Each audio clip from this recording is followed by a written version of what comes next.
Bien, como se lo mencioné al inicio de este informativo, también muchos accidentes de tránsito se han registrado durante los primeros días del año 2024. Incluso las estadísticas revelan que van más accidentes, van más víctimas fatales en comparación a años anteriores. Para hablar sobre ese tema me acompaña Osiris de Alvarado. Ella es cofundadora de la Fundación Educación Vial. Osiris, buenos días, gracias por estar con nosotros.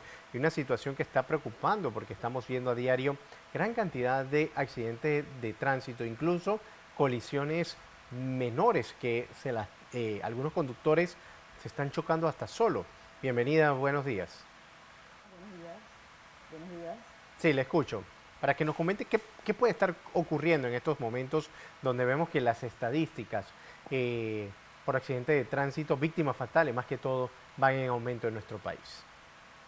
Sí, bueno, lamentablemente estamos viviendo esta situación que pues conocemos todos respecto a la seguridad vial Active la y es cámara, que, Osiris, para poder escucharla bien, con verla también. gusto, Sí. sí, vamos a activarla así. Gracias por la invitación, buenos días a todos. Es una dicha estar acá en Next Noticias. Y efectivamente el tema de los accidentes de tránsito es un tema que nos debe preocupar a todos. Estamos viendo justo lo que acaba de pasar en Carnavales, que hemos perdido 5 vidas en la carretera. Y el tema es que en este caso, pues tenemos que reconocer que el gobierno o los funcionarios han coordinado la fuerza de tareas conjuntas que vemos cada vez que hacen carnavales y hasta cierto punto es un éxito porque a lo largo de las rutas se previenen accidentes de tránsito. Sin embargo, también nosotros como sociedad civil tenemos una cuota de responsabilidad que cumplir y en este caso pues tendríamos que hacer el llamado para tomar mejores decisiones en la carretera. Sin Au- embargo, sí tenemos que decir que la seguridad vial tiene que ver mucho con otros pilares, como son la infraestructura segura y vehículos más seguros, que son decisivos para poder lograr que evitemos o se haga la prevención de accidentes de tránsito y las consecuencias que pueden ser vidas perdidas o lesionados que tenemos en la carretera. Este tema sí tiene que trabajarlo directamente el Estado porque son los que toman decisiones sobre la infraestructura vial y sobre la importación de vehículos más seguros a nuestro país. Ahora, Osiris, cuando hablamos de esa infraestructura, es el mejoramiento de la carretera, que para el interior es un desastre. Oh, sí, es que tiene que ver mucho con infraestructura porque una de las primeras cosas que reconocen las tendencias de la seguridad vial hoy, como son la visión cero o el sistema seguro, es que el ser humano es falible, nos equivocamos, tomamos malas decisiones, calculamos mal, nos dormimos, a lo que llamamos, por ejemplo, los microsueños cuando manejas o conduces fatigado, las personas siguen tomando alcohol u otras drogas cuando conducen en la carretera y en fin, ese reconocer que el ser humano es falible, lo que nos ha obligado es a pensar en a recurrir a la tecnología y a diseñar carreteras mucho más seguras, que sean completas, que tengan una buena señalización, que se les dé mantenimiento y que nos obliguen a hacer las cosas bien. Aparte de eso, también considerar que en la carretera, y sobre todo en Panamá, tenemos que reconocerlo, el 49.5% de las personas que pierden la vida en la carretera son peatones. Es decir, que son las personas que son vulnerables como usuarios de nuestras calles y carreteras. Y considerando esto, tenemos entonces que volver al el diseño de infraestructura que sea completa, que tenga aceras, que tenga ciclovías o ciclorrutas y que las vías estén señalizadas correctamente para saber en dónde tienes que ir, a qué velocidad y forzar que la infraestructura te obliga a reducir las velocidades, por ejemplo, las de zona escolar, que deben ser entre 25 a 30 kilómetros por hora. Entonces ahí tenemos un desafío importante porque siempre va a ser complicado intervenir infraestructuras, pero vale la pena porque lo que estamos logrando es salvar vidas. Y también tenemos que trabajar en erradicar el pensamiento vehiculocentrista que en Panamá y en muchos otros países existe, de considerar que el vehículo es prioridad sobre cualquier otra cosa o sobre cualquier otro usuario, que en este caso serían los peatones, a los que tenemos que terminar protegiendo. Osiris, también ahora que habla de los peatones, tenemos gran responsabilidad como peatones en estos momentos, por ejemplo, de utilizar los puentes elevados, que mucho la excusa es que no me atrevo a pasarlo en horas de la noche porque no hay luminarias, soy víctima de robos, tengo que cruzar las calles, por ejemplo, como la señora que murió atropellada en Capira. ¿Qué pasa en Capira? Las personas cruzan donde queda la parada exactamente cuando más adelante hay un paso elevado, pero no lo utilizan porque hay que caminar un poco más. Puede ser también parte Sí, de la excusa. Sí, vieras que el tema de la movilidad hoy día, la seguridad vial, lo que se ha volcado es hacer mucho más noble con el ser humano. Y el ser humano peatón más que nada, porque el conductor va cómodamente sentado en un habitáculo que está cerrado, que no está expuesto al clima, que no está expuesto a la delincuencia y que se desplaza a la velocidad mucho más deprisa que alguien que va a pie. Aparte de considerar que el peatón no es solamente aquella idea que nos han ofrecido de que es una persona atlética que se puede mover rápidamente por las vías, sino también es aquella persona que es de tercera edad, que tiene movilidad reducida, ya sea por una condición física, cognitiva, o si lleva algo cargando bolsas del supermercado a un bebé, un coche, qué sé yo, sino también ese individuo que tiene algún tipo de discapacidad, que es una persona sorda, una persona ciega, una persona que va en silla de ruedas, que le acaban de operar las rodillas, que le acaban de hacer diálisis, que acaba de dar a luz. O sea, todo ese universo de personas también se desplazan en las vías como peatones y no necesariamente tienen una buena condición física.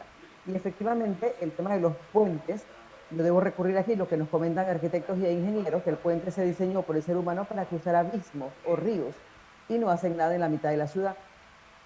Exigirle a un peatón que cruce 3 veces más las distancias, que se exponga efectivamente a delincuentes, porque los testimonios que hemos recogido en la Fundación de Educación Vial es que los asaltan con armas blancas en los puentes elevados peatonales sobre los que todos tienen valla, porque ahí se acechan delincuentes. Entonces tienen como que jugarse la vida, ¿no? Me voy por debajo, enfrentarme a un conductor que es hostil hacia el peatón, que es agresivo, que desprecia al peatón, o cruzo por arriba del puente en donde pueden estarme acechando delincuentes. La nobleza de la seguridad vial hoy día es considerar que el que tiene que hacer un esfuerzo de detenerse con un pedal que va sentado en un habitáculo es el conductor y no el peatón, porque eso es hasta cruel pensar que tenemos que exigirle al peatón que haga un mayor esfuerzo o que se exponga para que yo que voy sentada en un habitáculo cómodo no me tenga que detener. Entonces ahí hay un giro que dar. Es muy difícil porque tenemos muy enraizado el pensamiento vehiculocentrista, pero tenemos que lograr ser mucho más empáticos, considerados y nobles entre nosotros como usuarios. Es decir, también ser parte como conductor responsable de las velocidades a las que se tiene que ir en cada sitio que está señalizado para evitar estos tipos de accidentes, porque a veces dice 40, a veces Sí, dice 60 y no se cumple. sí. Ahí tocas un tema importante, que es la velocidad. La velocidad es un factor de riesgo en la carretera que determina las dimensiones o la magnitud de las lesiones que una persona puede tener en un accidente de tránsito, incluyendo el peatón. De hecho, científicamente se ha comprobado que las carreteras que van a 30 kilómetros por hora, el peatón tiene más probabilidades de sobrevivir a un atropello. Por otro lado, la velocidad, se tiene que entender que el vehículo, la industria automotriz nos entrega vehículos que son geniales, que el habitáculo incluso ni siquiera te das cuenta a qué velocidad vas, que rápidamente llegas a 100 kilómetros por hora y no lo percibes, porque está diseñado precisamente para que estés cómodo dentro de él. Entonces la velocidad lo que se convierte es un riesgo para otros, porque entre mayor velocidad, menos probabilidades de maniobrar tienes en la carretera. Y obviamente para poder maniobrar necesitas tiempo, segundos para analizar situaciones y poder frenar o maniobrar o evadir otro vehículo o a un peatón o a un semoviente, qué sé yo. Tam- Entonces, trabajar la velocidad es un factor también que se tiene que trabajar porque lo que tenemos que lograr es reducirla en sitios de alto aforo peatonal para que las personas estén protegidas, proteger al peatón más que nada. También, Osiris, hoy día todavía no aprendemos a utilizar los semáforos, tanto los de peatones como los conductores, porque hay semáforos donde hay de peatón y el peatón se lanza a la calle a pesar de que hay luz verde para los vehículos y viceversa también. Conductores que sabiendo que está su luz roja, se la pasan en la luz poniendo en peligro la vida del peatón.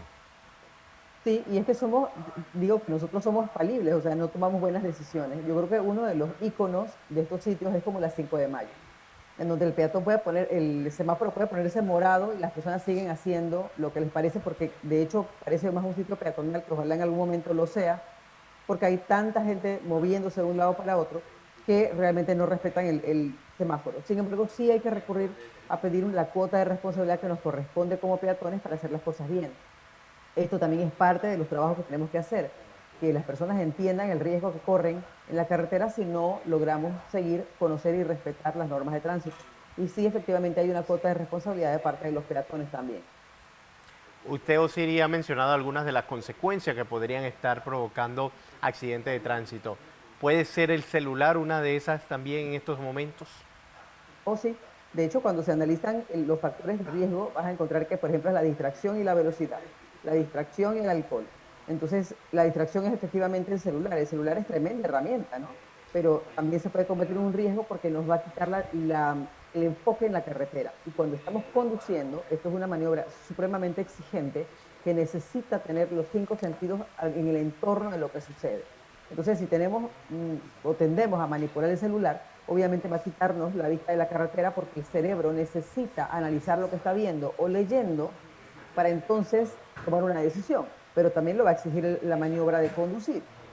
Entonces, claro que es un factor de riesgo.